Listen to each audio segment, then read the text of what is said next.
APPSC group 2 రాయబోయే అభ్యర్థులకి గొప్ప శుభవార్త. అప్టేక్ జాబ్ నుండి క్విక్ రివిజన్ ప్రిలిమ్స్ బూస్టర్ కోర్సులని అందిస్తున్నాం.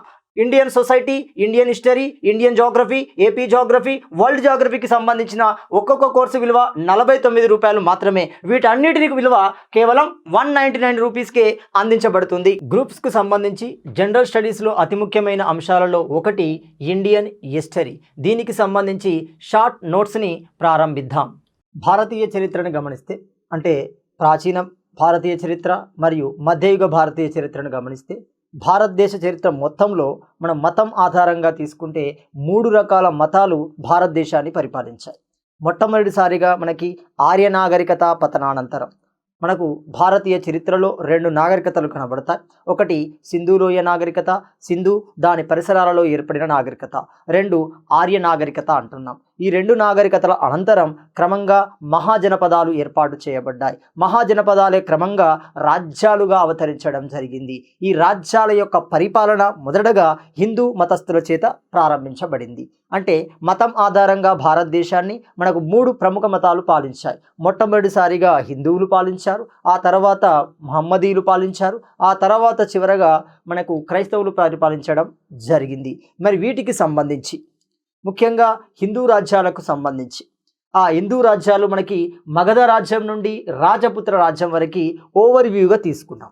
అంటే రాజ్యం రాజులు బిరుదులు కానీ, రాజ్యం రాజధాని కానీ, రాజ్యం స్థాపకులు కానీ ఓవర్వ్యూగా తీసుకోవడం జరిగింది. మొదటగా మనం గమనిస్తే మగధ రాజ్యం నుండి రాజపుత్ర రాజ్యం వరకు సంక్షిప్త సమాచారంలో మొదటి అంశం రాజులు మరియు బిరుదులు అవుతాయి. ఇక్కడి ఒక క్వశ్చన్ అడుగుతున్నారు కాబట్టి మనం ఓవర్వ్యూగా తీసుకున్నాం. ఇక్కడ రాజులు గమనిస్తే మొదటి రాజు మనకు బింబిసారుడు అంటున్నాం. బింబిసారుని యొక్క బిరుదు ఏమవుతుంది? శ్రేణిక.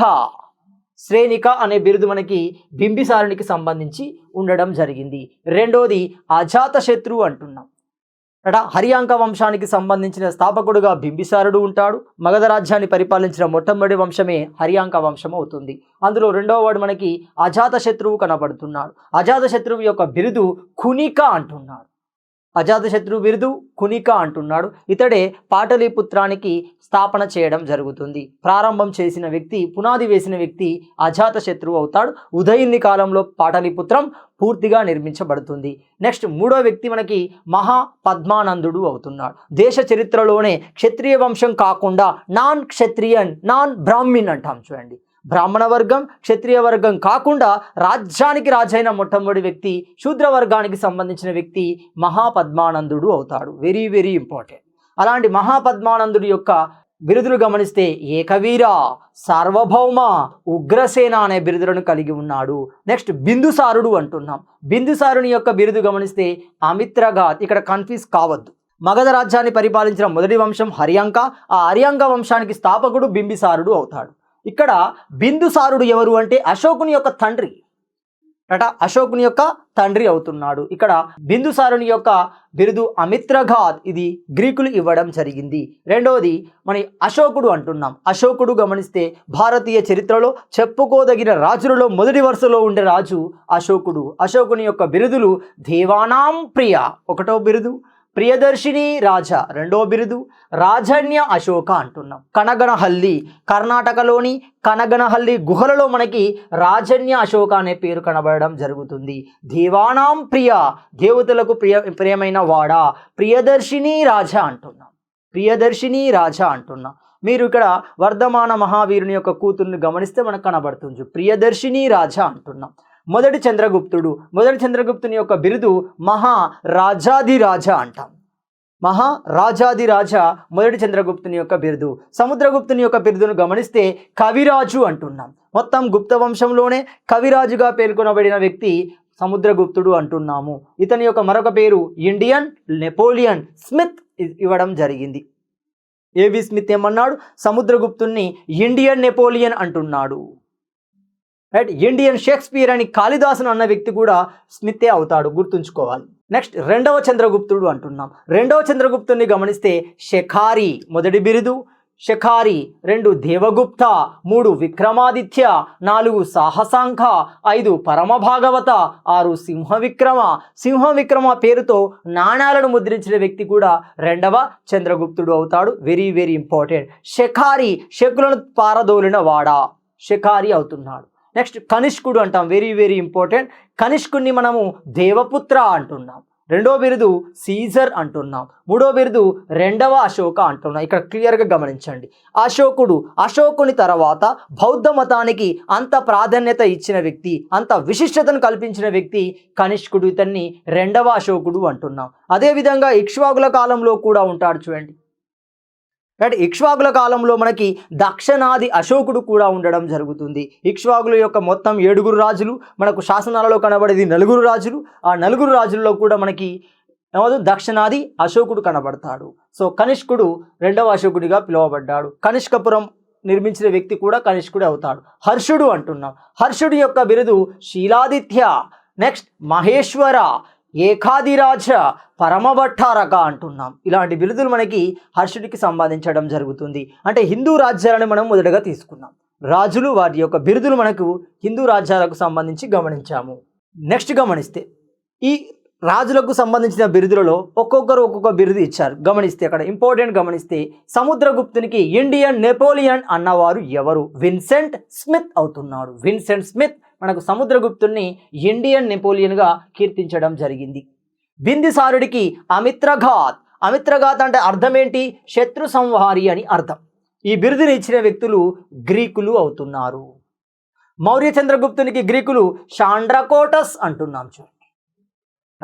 మౌర్య చంద్రగుప్తుడు అంటున్నాం. దేశ చరిత్రలోనే మొట్టమొదటి చక్రవర్తిగా పిలువబడిన వ్యక్తి మౌర్య చంద్రగుప్తుడు అవుతున్నాడు. అతన్ని షాండ్రకోటస్ అని అనడం జరిగింది.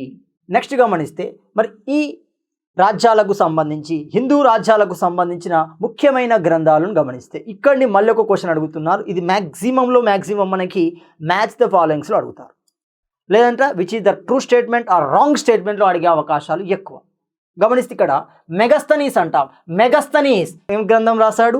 ఇండికా అనే గ్రంథాన్ని రాయడం జరిగింది. మౌర్య సమాజం యొక్క కాలం, వాళ్ళ వర్ణాలు, ఆ సమాజంలో ఎన్ని రకాల జాతులు నివసించాయి అనేది ఇందులో వివరించబడడం జరిగింది. అసలు ఈ మెగస్తనీస్ ఎవరు? సెల్యూకస్ నికేటర్ యొక్క రాయబారి. మరి సెల్యూకస్ నికేటర్ ఎవరు? అలెగ్జాండర్ యొక్క సేనాపతి. సెల్యూకస్ నికేటర్ వైవాహిక సంబంధాలని మౌర్యులతో ఏర్పాటు చేసుకుంటాడు. అలాంటి సందర్భంలో అతని యొక్క రాయబారి చంద్రగుప్తుని దగ్గరికి వస్తాడు, మౌర్య చంద్రగుప్తుని దగ్గరికి వస్తాడు. అతడే మెగస్తనీస్ అవుతాడు. అంటే సింపుల్గా ఇతడు ఒక గ్రీక్ అంబాసిడర్ అవుతాడు. నెక్స్ట్ చాణక్యుడు అంటాం. చాణక్యుణ్ణి మనము ఏమంటున్నాం? చరిత్రలో విష్ణుగోపుడు అంటున్నాం. చాణక్య లేదా విష్ణుగోప అంటున్నాం. అది అతడు రాసిన గ్రంథం అర్థశాస్త్ర.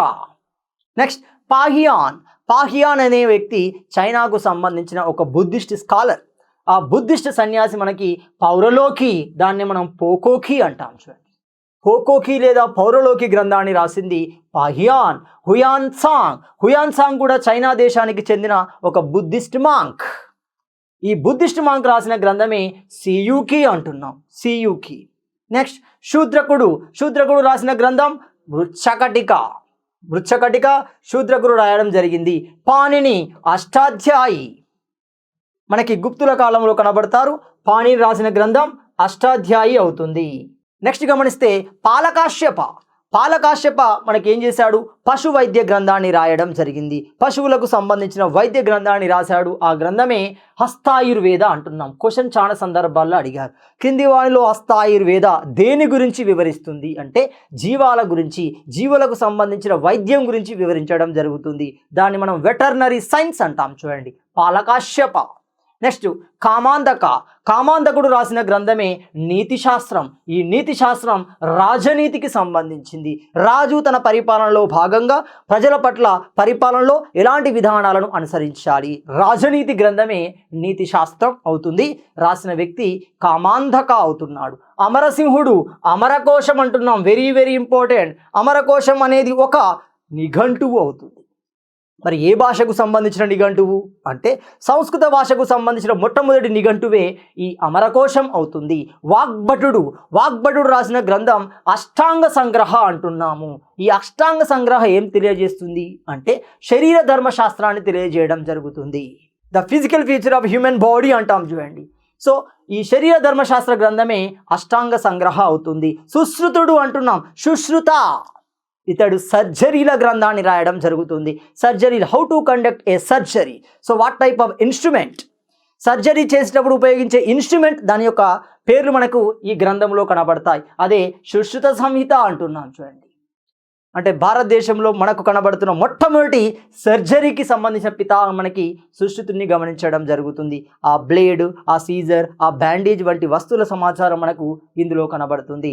విష్ణు శర్మ పంచతంత్ర కథలు నేటి పిల్లలకు నీతి కథలుగా మనకు కనబడుతున్నాయి. పంచతంత్ర కథలు రాసింది విష్ణు శర్మ అంటున్నాము. నెక్స్ట్ విశాఖదత్తుడు రాసింది ముద్రా రాక్షస అంటున్నారు. ముద్రా రాక్షస రెండవ గ్రంథము దేవీ చంద్రగుప్తము అంటున్నాం. దేవీ చంద్రగుప్తము అంటున్నాం. నెక్స్ట్ గమనిస్తే భద్రుడు రాసిన గ్రంథము కల్పసూత్రాలు అంటున్నాం. పతంజలి రాసిన గ్రంథము మహాభాష్యము అంటున్నాం. చరకుడు రాసిన గ్రంథము చరక సంహిత, వెరీ వెరీ ఇంపార్టెంట్. ఇది ఒక ఆయుర్వేదిక్ బుక్. దాదాపు 200కు పైగా మొక్కల గురించి, ఆయుర్వేద మొక్కల గురించి సమాచారం ఇచ్చేది మనకు చరక సంహిత అవుతుంది, ఆయుర్వేద గ్రంథము. దశకుమార చరిత్ర అంటున్నాం. దండి రాసింది దశకుమార చరిత్ర. భానుడు రాసిన గ్రంథం హర్ష చరిత్ర, కాదాంబరి, చండీ శతకం అవుతుంది. హర్ష చరిత్ర, కాదాంబరి, చండీ శతకం రాసింది భానుడు అవుతున్నాడు. హర్షుడు, వెరీ వెరీ ఇంపార్టెంట్. హర్షుడు హర్షవర్ధన అని పిలుస్తున్నాం. హర్షవర్ధన వంశంలో ముఖ్యమైన వ్యక్తి హర్షవర్ధనుడు. రాసిన గ్రంథం రత్నావళి. రెండో గ్రంథం నాగానందం. మూడో గ్రంథం ప్రియదర్శిక. నెక్స్ట్ గమనిస్తే భర్తృహరి రాసిన గ్రంథం సుభాషిత శతకం అవుతుంది. భర్తృహరి సుభాషిత శతకాన్ని రాయడం జరిగింది. నెక్స్ట్ మరో వ్యక్తి గమనిస్తే మయూరుడు అంటాం. మయూరుడు రాసిన గ్రంథం సూర్యశతకం. కలహనుడు రాసిన గ్రంథం రాజతరంగిణి. ఈ రాజతరంగిణి అనేది కాశ్మీర్ చరిత్రను వివరించడం జరుగుతుంది. ఈ కాశ్మీర్ చరిత్రలో పరిపాలకులు ఎవరు, ఏ విధమైన పరిపాలన జరిగింది, ఎవరి చేత జరిగింది, ఈ కర్కోటకులు లాంటి వ్యక్తుల గురించి మనకు ఈ రాజతరంగిలో వివరించబడడం జరుగుతుంది. నెక్స్ట్ గమనిస్తే కాశ్మీర్ ప్రాంతాన్ని పరిపాలించిన మొట్టమొదటి మహిళ మనకి గిద్దాదేవి లేదా దిద్దాదేవి అంటాం చూడండి. ఈ గిద్దాదేవి ఈ కాశ్మీర్ పరిపాలించిన మొదటి మహిళగా చరిత్రలో కనబడుతుంది. మనకు 3 మహిళలు గుర్తించాలి. భారతీయ చరిత్రలో లేదా ఢిల్లీ సామ్రాజ్య చరిత్రలో పాలించిన మొట్టమొదటి మహిళ మనకు ఇల్టుట్మిష్ యొక్క కుమార్తె సుల్తానా రజియా అవుతుంది. ఎందుకంటే రాజు కాబట్టి సుల్తానా ముదురు పెట్టాలి. సుల్తానా రజియా అన్న, రజియా సుల్తానా అన్న ఒకటి. నెక్స్ట్ గమనిస్తే దక్షిణ భారతీయ చరిత్రలో మొట్టమొదటి మహిళా పాలకురాలు రుద్రమాదేవి, రాణి రుద్రమాదేవి అట. ఈ రుద్రదేవ మహారాజు అని చెప్పాలి, కానీ మహిళ పేరు కాబట్టి రుద్రమాదేవి అని చూస్తాం. ఆమె రుద్రదేవ మహారాజు పేరుతో సింహాసనాన్ని అధిష్ఠించడం జరుగుతుంది. కాకతీయ రాజ్యానికి సంబంధించింది. అలాగే మనకు కాశ్మీర్ పరిపాలించిన వ్యక్తుల్లో గిద్దాదేవి లేదా దిద్దాదేవి అనేది మనకు మహిళా పాలకురాలుగా కనబడుతుంది. అలాంటి విషయాలు మొత్తం మనకి ఈ కలహనుడు రాజతరంగిలో వివరించడం జరుగుతుంది. చాంద్ బర్ధాయ్ పృథ్వీరాజ్ చౌహాన్ గురించి వివరించే గ్రంథమే మనకి పృథ్వీరాజ్ రాసో అంటాం. రాజపుత్రుల్లో ఒక వర్గం చౌహానులు అంటున్నాం. నెక్స్ట్ రాజశేఖరుడు రాసింది కర్పూర మంజరి. భాస్కరాచార్యుడు రాసింది సిద్ధాంత శిరోమణి.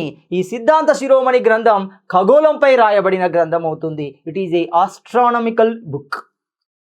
So details about astronomy that is ఏమవుతుంది, సిద్ధాంత శిరోమణి అవుతుంది. క్షేమేంద్రుడు బృహత్కథా మంజరి అంటున్నాం. బృహత్కథా మంజరిని క్షేమేంద్రుడు రాయడం జరిగింది. నెక్స్ట్ ఆర్యభట్ట అంటున్నాం. ఆర్యభట్టాన్ని గమనిస్తే సున్నాను ప్రతిపాదించిన వ్యక్తిలో గమనించవచ్చు. మనకు పై విలువను కనుక్కున్న వ్యక్తిలో గమనించవచ్చు. మనకిక్కడ సూర్య సిద్ధాంతిక, ఆర్యభట్టీయము అనే గ్రంథాలు మనకు ఆర్యభట్టకు సంబంధించడం జరుగుతుంది. వరాహమిహిరుడు గుప్తుల కాలానికి చెందినవాడే. గుప్తులు ఖగోళంలో, విజ్ఞాన శాస్త్రంలో ముందు వరుసలో కనబడతారు. అలాంటి వ్యక్తుల్లో వరాహమిహిరుడు రెండోవాడు. మొదటి వ్యక్తి ఆర్యభట్ట. వరాహమిహిరుడు బృహత్ సంహిత, లఘుజాతక, పంచమ సిద్ధాంతిక, బృహజ్జాతక గ్రంథాలను రాయడం జరిగింది. బ్రహ్మగుప్తుడు రాసిన గ్రంథం బ్రహ్మస్ఫుటీయము అవుతుంది. బ్రహ్మస్ఫుటీయం అవుతుంది. పూర్తి వీడియోల కోసం అప్టెక్ జాబ్ యాప్ని డౌన్లోడ్ చేసుకొని చూడగలరు. దీని యొక్క విలువ కేవలం 49 రూపాయలు మాత్రమే.